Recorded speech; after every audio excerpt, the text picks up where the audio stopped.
Shut your eyes. Stop your ears. Your senses cannot be trusted. Is this the world you know? Is everything as it should be? Or are secrets whispered just beyond your hearing? Are unspeakable horrors crouched just around every corner? No, of course not. And yet, you might venture for the briefest of moments outside this fragile cage of your perceptions to glimpse something beyond your expectations now, at the unseen hour.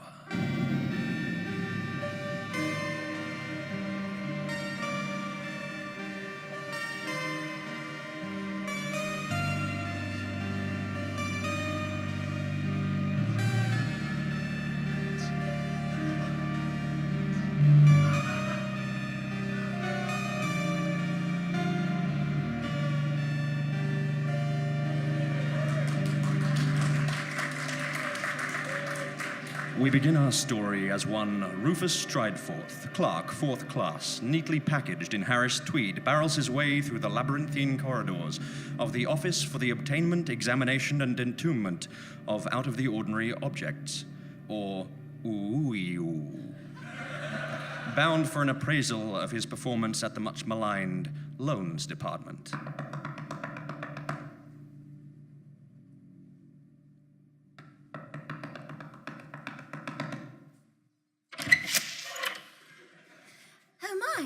Mr. Strideforth.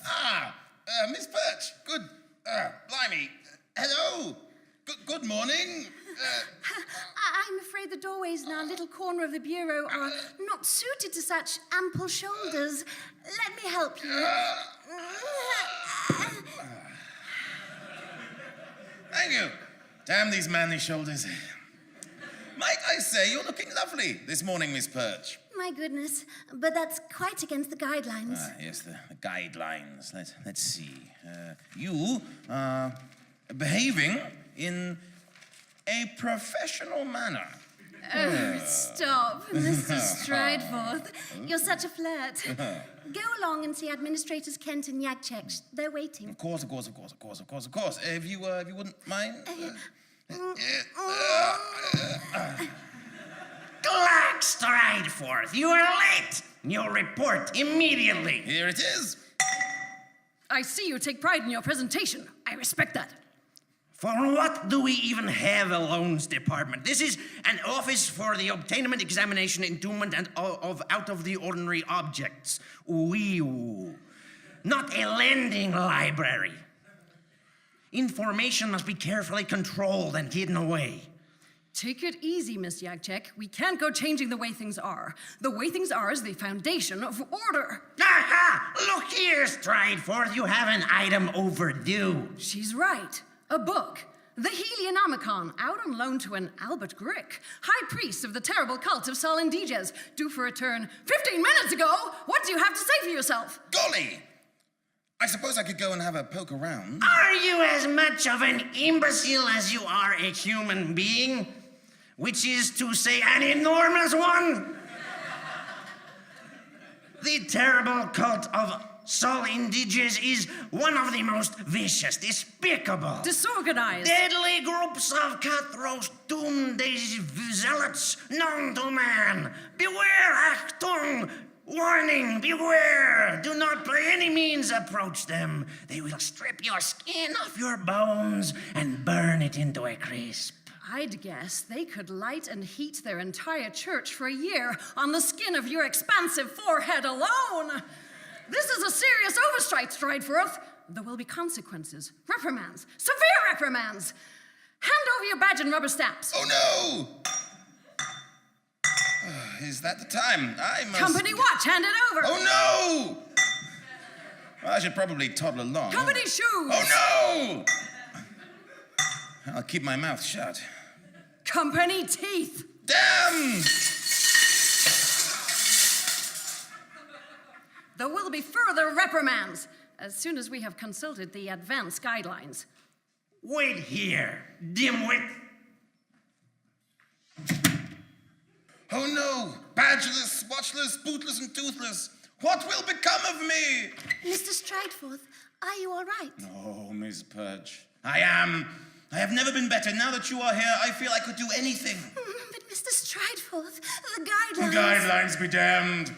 They have taken my badge. It seems they have also removed your teeth, rendering you slightly less handsome, but nevertheless do go on. I will retrieve this overdue book, this Helionomicon, from the hands of the hideous desh cult of Indiges.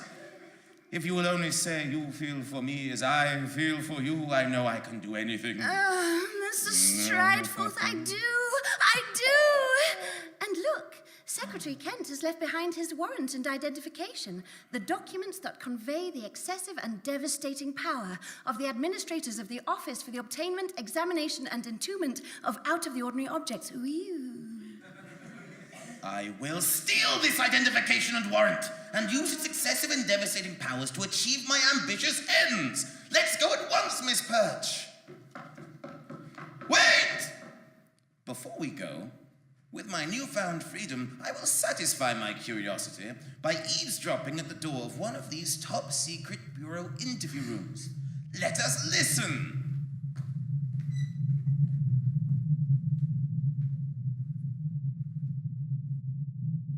Call me Icarus. Female pilot flies passenger plane directly into the sun. He read the headline twice, even though it was in large, bold print. It was very much the type of headline he expected to see at a checkout counter, plastered across the cover of the Weekly World News. And yet the fabrication was so outlandish, it seemed to go too far for this time-honored bastion of fake news, or whatever it is being called these days. Compared to the present climate of fake news, he thought, the World Weekly News, with its ongoing saga of Bat Boy being shipped from one town to the next, was very quaint, actually, extremely innocent. George W. to Internet's Donald Lump. But this headline, an entire airplane, as a nervous flyer, it spoke to him. Even the fiction of it was terrifying, but thrilling. He tried to picture the female pilot revving up to go up in history, but instead he could only picture Andrea, the woman he'd been texting since last Sunday, the woman he had met on the tube.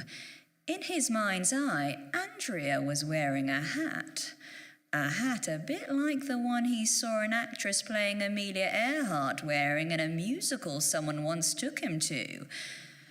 He pictured Andrea really pulling off that hat as only a woman with her bone structure could, looking up into the sun, beautifully blinded as if by the divine itself, in that last fateful moment as she swooped the controls upwards towards the light. Flicking his eye between the cover of Vogue, featuring Michelle Williams, a Daily Mail headline no less ridiculous than Mrs. Icarus, and The Guardian, he thought, impulse buy, why the fuck not? He threw the Weekly World News onto the moving black rubber tabletop next to the packet of Skips and peppermint tea. The headline had a kind of poetry about it. Perhaps he could put it on a greeting card for her someday, maybe for her birthday or a graduation, and she'd smile and say, Mrs. Icarus, are you proposing marriage, or are you just suggesting we book flights for a weekend away? To which he'd casually reply, oh, I saw it ages ago, made me think of you. I barely knew you back then. And together they would have the kind of intimate, comforting chuckle that could only exist between two people who are, well, used to sleepy Sunday sex, and to exciting Friday sex, and to conciliatory Monday sex too. Not just the sex, though. It would be the fact that the sex was so reliable that it was no longer the pinnacle of their relationship, The pinnacle of their relationship would be going to IKEA together and buying furniture. He longed to take a long bus ride home with her, each of them holding on to the side of an enormous cardboard box containing shelves. As he placed the World Weekly News down on the belt, the checkout girl mumbled something about contactless. He almost automatically pulled out the card and placed it on the reader, not even glancing at the total. More dangerous, but also more convenient, he thought. That's the trade-off for blind trust. He thought to himself that that was a sentence he could say out loud to Andrea, that she might be impressed by. More dangerous, but more convenient. That's the trade-off for blind trust. That was the kind of sentence that would need to come a few months before the greeting card with the Mrs. Icarus headline, but certainly after the third date. He imagined it would make Andrea grimace, and then it would make her smile. That smile where one of her teeth was so fetchingly chipped. His phone buzzed and he checked it while negotiating the skips, peppermint tea and tabloid newspaper into his backpack. Even as he placed the skips next to the tea, he told himself he should really throw them out. They were a terrible habit he'd acquired at his aunt's place in Leeds, Christmas of 1998, and that he had never quite managed to stop. The text was from Andrea. Andrea from that quick meeting on the tube. In this age of Tinder, literally anything analog seemed romantic. I'm in your area. Coffee? He stared down at the text, unblinking. It was so direct. He could barely believe it. Did she really want to meet so abruptly after they had been sending each other such consciously crafted, witty yet non-committal texts for a week? Was she really so flagrantly moving things to the next level?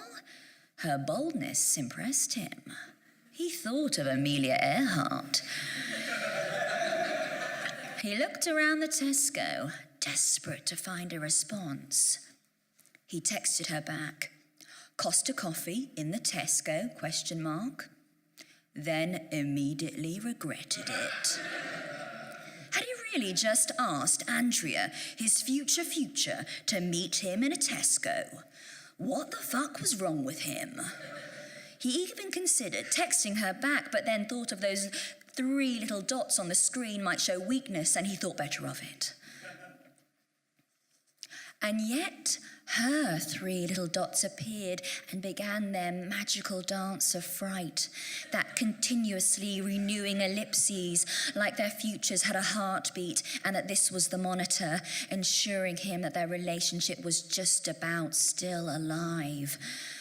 She texted back, "Yep," which ruined him.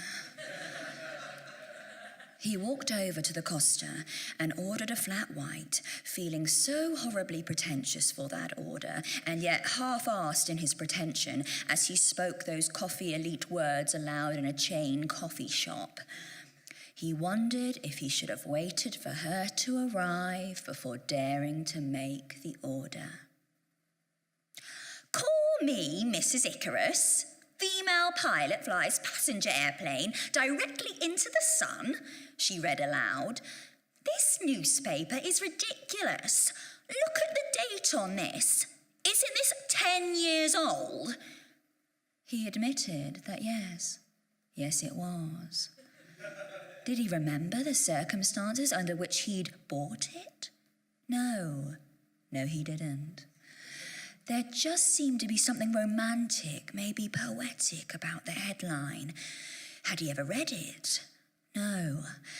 But suddenly he pictured Amelia Earhart without being sure why. He remembered an awkward coffee date years ago with a woman. Her name was lost on him now. Had she been a pilot? Dressed as like a pilot? Was that it? Who had said the wrong thing? Was it that she had told him that she'd written a poem about him, a short story, a monologue for a radio program?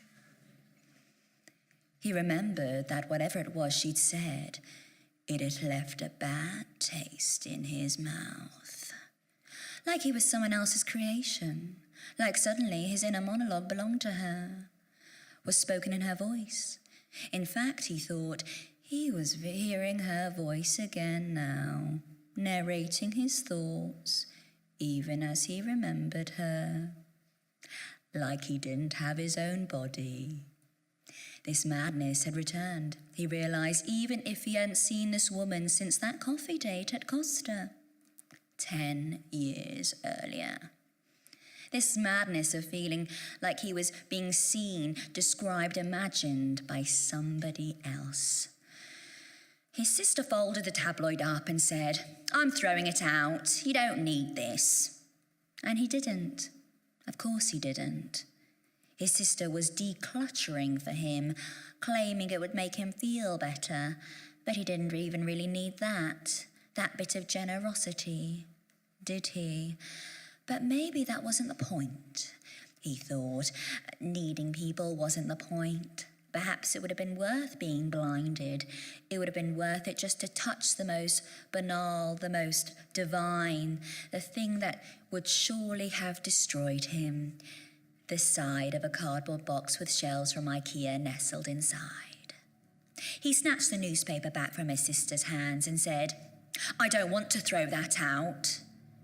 And as he spoke, his voice was still not his own. The feeling was glorious, if short-lived.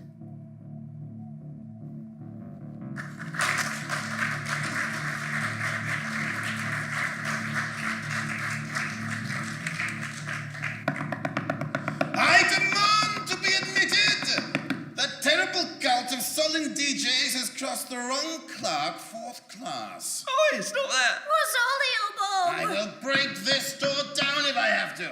Where is this high priest of the terrible cult of Indiges? I have come for you, Albert Glick. No need to yell the house down. Come in, will you?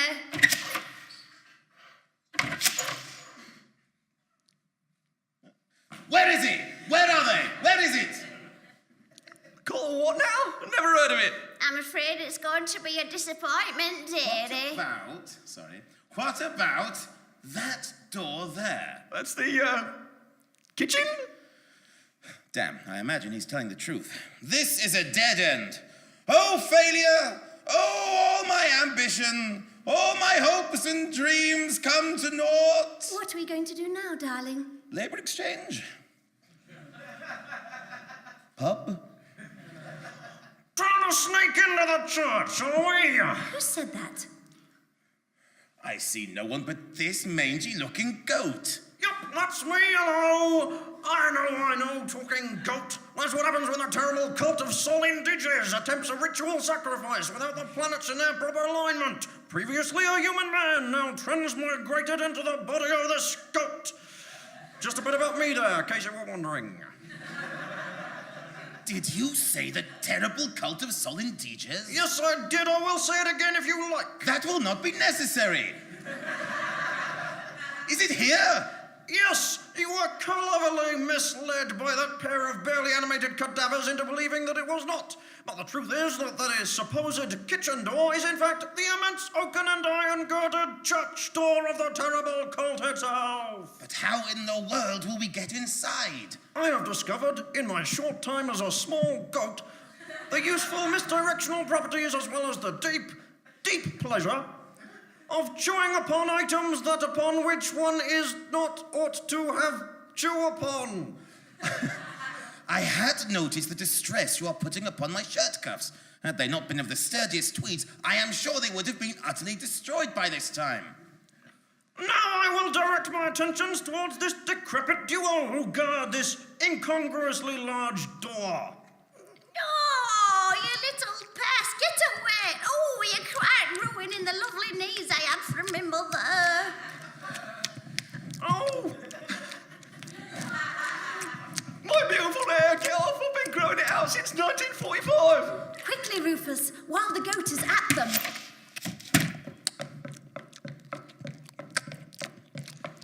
Oh! Oh! Oh!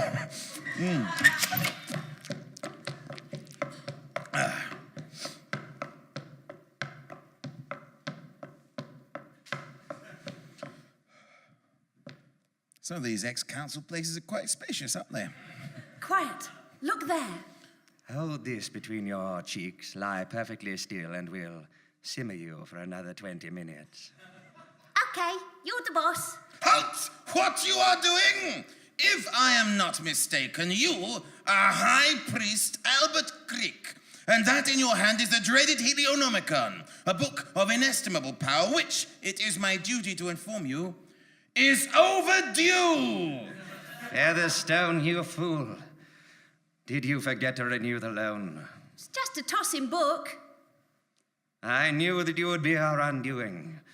What a fool I was to take you as my acolyte. I had the pick of the orphanage, and I chose you. Come on now. That's not very fair. I will deal with you later. For now, it seems that our guests, in their sneaking approach, have strayed directly beneath the large and inadequately secured chandelier, with a swift slice of this sacrificial blade.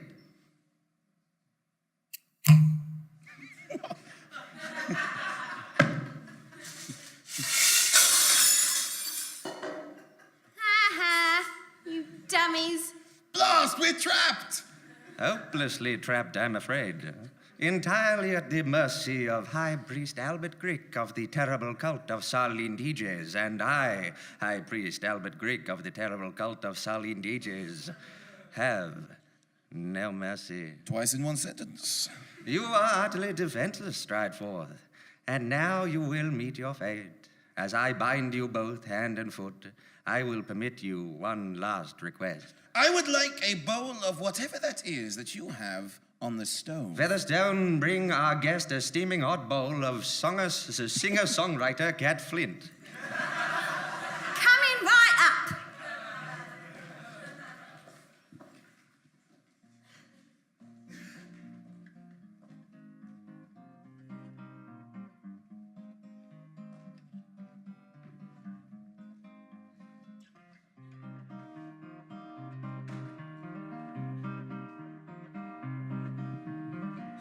My friends, I was overwhelmed, I was part of the crowd, I was struck down, down, down to the water we go.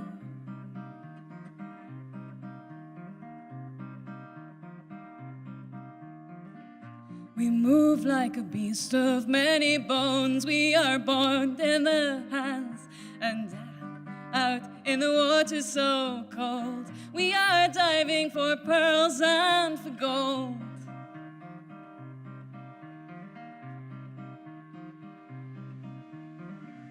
I'm fine, I'm the last in line. I can see how the others, they float face down, down to the turbulent fish below. Oh, oh, diving for dust and empty shells and the ghosts of ships smashed and ground up into sand. We will never get rich if this is the plan.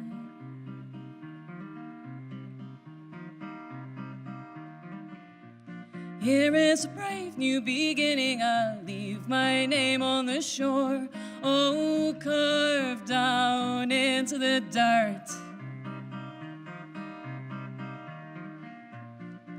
And I hope I return as a bird, diving for dust and empty shells and the ghosts of ships smashed and ground up into sand. We will never get rich. We will never get rich. Oh, we'll never get rich. We will never get rich. Whoa, whoa, whoa, whoa,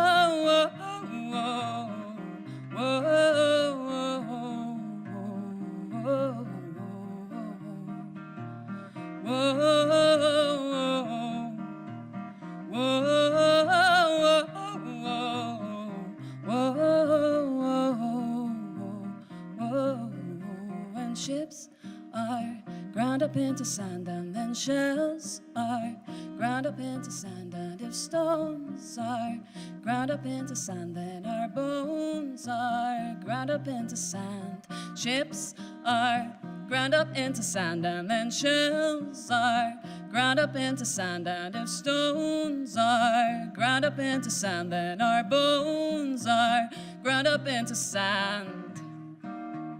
Diving for dust and empty shells and ghosts of ships. Diving for dust and empty shells and ghosts.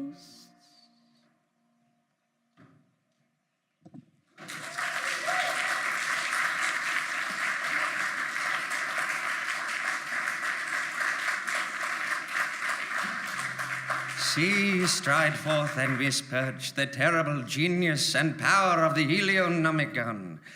During that charming musical interlude, I have secured you both to this altar according to its instructions. Meanwhile, with measurements from the book, my minion Featherstone has positioned the Noonstone, a powerful mystical artifact, on a pole of a very specific length. Give or take. As the great flame reaches its midday zenith, its superlative power will be focused into an incinerating point. Layer upon layer of otherwise impenetrable tweed will be vaporized in mere seconds, and your doughy flesh beneath will ignite in a glorious offering to the ancient god Sol, first and greatest creator of life and the end of all things. You're mad, Crick. No, it's all in the book. Holds up if you read the whole thing. And with the ample sacrifice of your considerable body mass, great Sol will descend and spread across the earth, cleansing it of all life. The globe will be burnt clean, consumed by celestial fire, and become as a second sun. That does sound a little mad. Then release me and help me to stop this maniac. Nah, while there is a certain logical shortfall in the concept of self-annihilation, the prospect of continued human existence in the current political climate is, frankly, sickening. It's a dog-eat-dog world, the only difference between people being how deceitful they are about tearing each other down. And when you look at the animal kingdom, they're literal dogs, that is, they're little better. Give it a few thousand years, they'll always be as bad as, if not worse. Planetary extinction is an inevitability. Is an inevitability. Woo. We'd only be delaying it, and the orphanage did not raise Mars Featherstone to be a time waster and prevaricator. No, sir. Sorry, what? I won't out you. I'm comfortable with the apocalypse. Damn! It is useless to resist. If I could just reach into my pocket, the excessive and devastating power of the Office for the Obtainment, Examination, and Entombment of Out-of-the-Ordinary Objects, conveyed by an administrator's identification and warrant, could save the entire planet. Too bad you are so firmly tied down. Yes. Too bad for you. The ropes. They're no match for the inflation of your immense barrel chest. Great heavens, you're right! If I were to take one deep breath...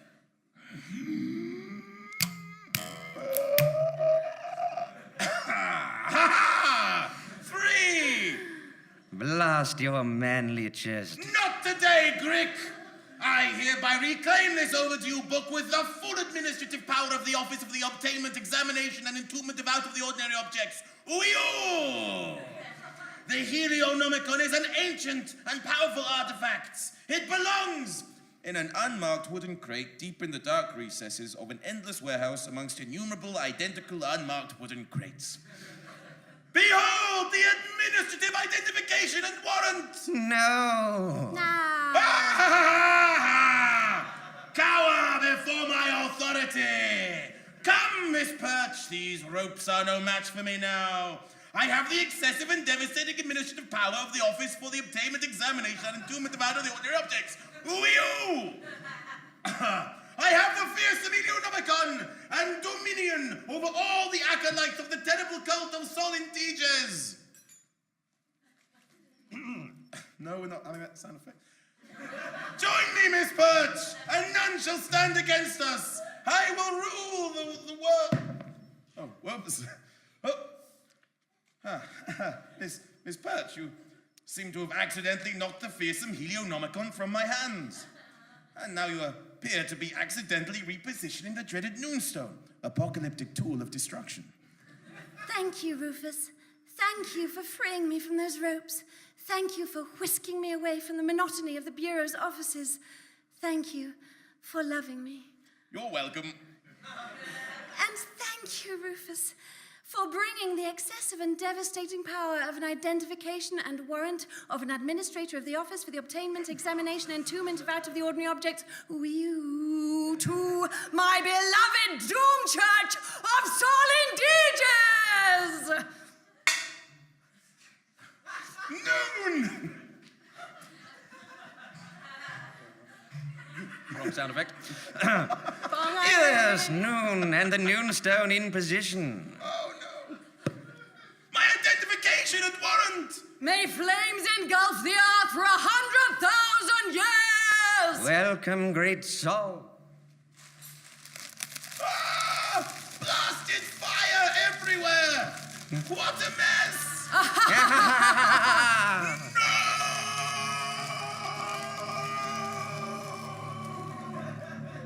And so we leave our friends as they are consumed in flames, as the second sun is made of earth, and all life is at once set aflame and extinguished.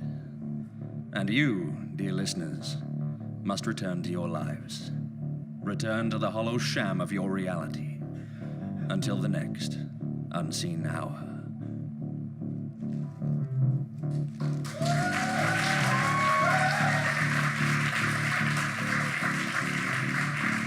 We hope you have enjoyed The Unseen Hour, Episode 1, The Terrible Cult of Sol Indiges. It was recorded live at Vault Festival in London's Waterloo by Andy Goddard with sound help from David and Sean of Vault Festival. It was performed by Brice, Stratford, Joey Timmins, and James Carney, and featured a monologue written by Deborah Pearson and performed by Lucy Farrett. The musical guest was Cat Flint. Theme music by The Unrecorded. The Unseen Hour is created, written, and produced by James Carney, with production help from Andy Goddard and Felix Trench. We look forward to seeing you again here at The Unseen Hour.